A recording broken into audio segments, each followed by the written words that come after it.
this video going. So I'll give you a chance to pause on that if you'd like.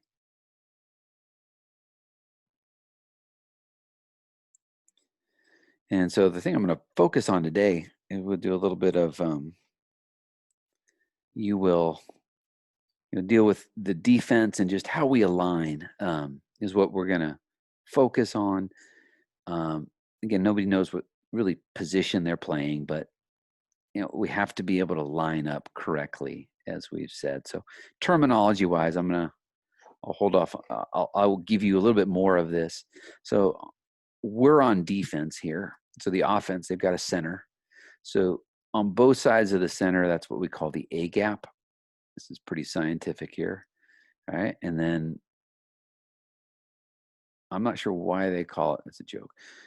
B would be the next gap out there. So that would be between the guard and the tackle. If there was a tight end, right, or if there's not, right, outside that tackle is the C gap. And then outside the tight end would be the D gap. So we're going to talk about gap responsibility. And we play gap defense. And so those are the gaps that are created by how the offense lines up. Down here, these are the alignments of our defensive front. These are the front five. And so it goes by numbers. So 0 is right over the center, a shade. And so you could shade either way. Over the guards would be a 2 technique. Outside eye of the guard would be a 3. Inside would be a 2-eye. So you kind of see that happening as we move out. There's head up is a 4 on the tackle. A 4-eye would be inside. So we identify, just like we line up with those alignment verbiage. That's how we identify people on defense as well. So huddle, right? The way we huddle on defense, the front five, right, align as a sort of a spearhead right there. Nose is in the front. The B is the bandit. W is the whip. Right? The Q is the quick, and the E is the end. So those are the front five. And so the bandit and the quick go to the field. The whip and the end go to the boundary. The next level, those are adjusters. The Mike, the Rover, and the Sam. Those guys do the majority of the adjusting. They get us lined up correctly. Right? The field corner is FC, so the field would be to the left here in this picture. The boundary would be to the right. And that just means that the ball is closer to the sideline on the right. You could also do it by hash marks. It's closer to the hash mark on the defensive right. Free safety is right in the middle of the field. Okay, here's those 11 players again. Who they are, the nose, the whip, and the bandit are the stand-up 3 techniques. Quick in the end are the defensive ends. Mike, Rover. I'll interchange Sam and strong safety. And then the boundary corner, field corner, free safety. Okay, key issues. The key issues above all else, what do we need to, just check. What do we need to sort out? We need to sort out if there are tight ends. That's a big deal. How many? They could have more than one tight end. Okay, so that affects how we line up, how we adjust, how many running backs are in the backfield. If there are 2 running backs, then we're going to have 2 linebackers in the box. Is there a wing? The reason why a wing is so important is a wing can motion and very quickly change their numbers. So we need to be prepared for motion from a wing. So that's why we have to identify who a wing is. From a receiver point of view, we would say number 1 receiver is the furthest outside, and we just work our way in. So number 1, number 2, there may not be a number 2, right? And that could be to the field, it could be to the boundary. Number 3, same thing. There could be a number 3 receiver When there are, that's generally what we call trips, hence 3. So we're going to take four pictures, and I'll show you some clips. I'm just going to point out 1 or 2 people on each clip. So here we've got a 2-back set. All right, I'm going to get my cursor, so I've got to go smaller. Sorry, let me go bigger. So we've got no tight end. We've just got 5 linemen here. So we've got an extended number 2. So that's, in this case, it'd be to the field because the ball's in the middle of the field. When it's in the middle of the field, we will call field to the right. So the Sam extends with number 2. Okay, there's no tight end. 2 backs. So the rover and the Mike are shadowing the backs. The rover is outside leverage on the running back. The Mike is basically right over the ball. Same thing with the free safety, pretty much right over the ball. Okay, I'm going to highlight just a couple people here when this play happens. I'm going to highlight this guy this would be the defensive end, right? These are the 5 up front guys right here, right? There's the nose. That would be the bandit. That would be the whip. This would be the quick, and that would be the end. So those are the 5 front guys. So let's see what happens here on this clip. Play it.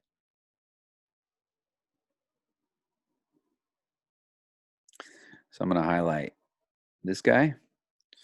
He gets a down block from the guy he's looking at.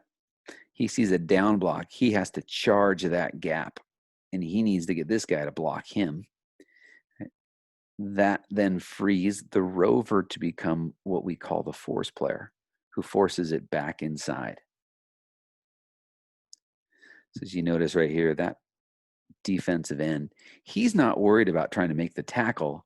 He's trying to spill it outside of the tackle box. Right? The rover now becomes the force player. He's forcing the ball back inside. He forces it back inside to our players that are left. We end up with 2 players, one being a bonus player, the other flex defender, and then this is the Mike. And so we end up with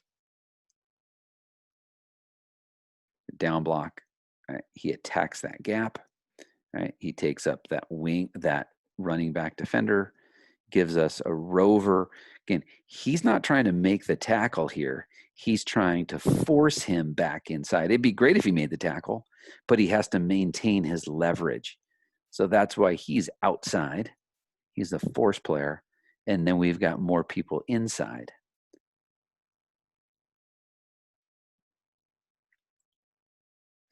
Okay, let's take a look at a double slot here. All right, also called twins. So we've got 2 receivers on both sides. So we got a number 1 and a number 2. So field is to the right. The ball is on the defensive left hash. So the field is to the defensive right.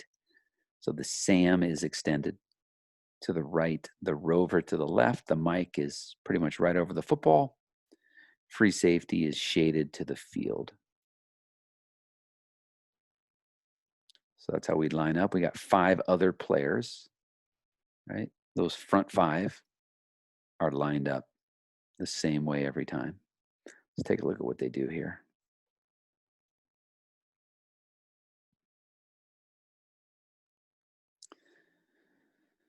So it might be hard to see, but if you look at the front, we've got, because of those flexes, we've got guys that are called, that's called twisting.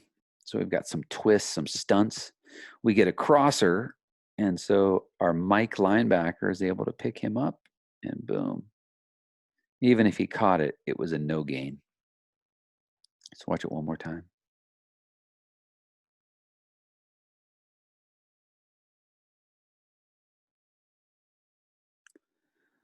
Pretty effective.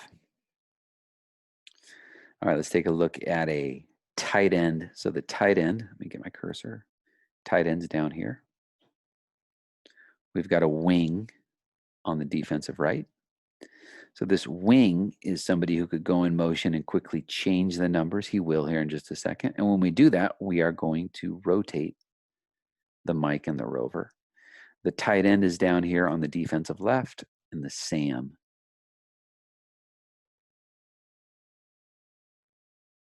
is down there. Let's see what we get here.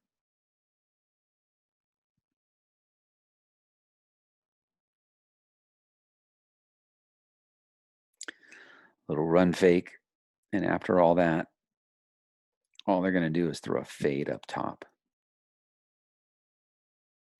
So right there, motion through, right? We just rotate. So he now becomes the force player, right? He becomes essentially the Mike linebacker.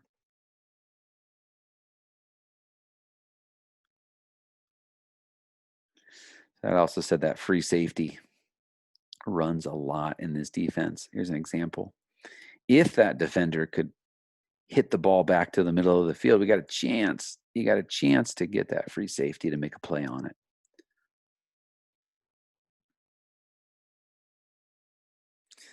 All right, last one. This is a fun one. And I think this is something you guys will, hopefully it will stick with you. So we've got, this is called 21 personnel, 2 backs. That's the 2, 1 tight end. So 21. 21 then leaves 2 other receivers. So you've got a receiver up top and a receiver down on the bottom. The tight end might be hard to see. Tight end's right here. So we would need to call the tight end on the defensive left. That puts the Sam linebacker right here, right? In a 3-by-3 position off the tackle, or off the tight end. Mike and the rover are splitting because they're in an I formation, so there's no back that's offset. So Mike is over here to the boundary, rover's to the field. Right, there's field corner, free safety, boundary corner. So let's see what happens. And this will end on this one. And this is a fun one to end. So it said this defense is predicated on those front 5 are going to squeeze those 6 gaps. So between the tackles, right? From the outside arm of the tackle, right? They're going to get squeezed. Here we've got a tight end, so we've got to deal with him with the Sam linebacker. But this is meant to squeeze those gaps. So they try and run, this is called an isolation. So they've got a running back and they're going to hand it, he leads up, and then you've got a tailback who they give it to. And so if you notice here, I'm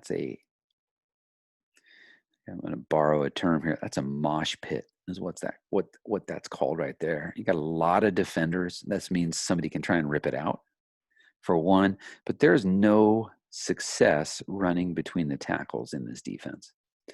So there's a lot of jobs going on in here. Just because you've got guys there doesn't mean that nobody's going to be able to run it there. They have to be able to do their jobs and fill correctly.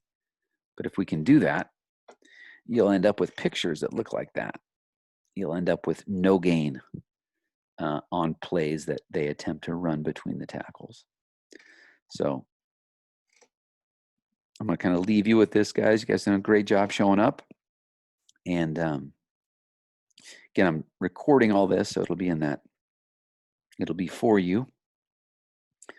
This stuff won't go away at all, but effort. And so what I'm going to highlight here is what we're going to do is smart effort.